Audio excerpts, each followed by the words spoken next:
我家里是真有事，宝宝，我来不了了。但是我送你的礼物都到了。我想你。我看一下小猫哥都送我什么吧。我好紧张啊，怎么？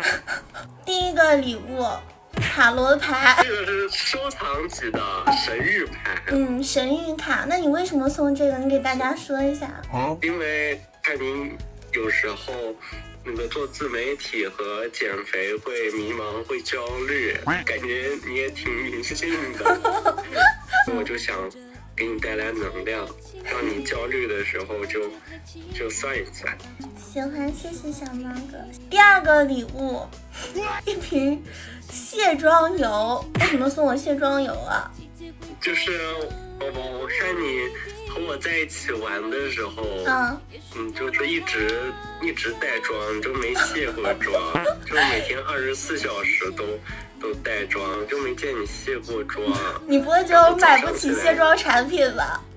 不是，宝宝，我想和你说，就是可以大胆做自己，你卸了妆我也会喜欢的，你啥样我都会喜欢的。然后不用24小时带妆，那样对皮肤不好。好的，谢谢宝宝。第三个礼物，一个双肩包，很有质感，我好喜欢。还有3个包包的挂件。我看你在红山动物园很喜欢那个小熊猫，对着一直拍，然后就想到了，正好这个包包缺个挂件，可爱吧？挂到包包上。最后一个礼物就是我身上的这个睡衣了，开心，谢谢宝宝。没，宝宝，你换完新手机流畅多了，说话一点都不卡了，对吧？对呀，那旧手机咋办嘞？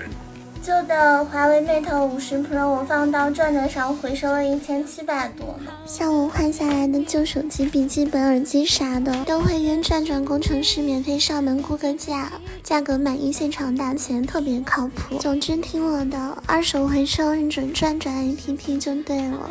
见面好好补偿你啊！你怎么补偿了呀？我带你去吃大餐，带你去吃好吃的。你是不是看我胖，你就天天想着带我吃啊？你换一个，还有别的方式吗？你不满意吗？你换一个，就听听别的。那我和你一起减肥，我们做。滚吧你！滚。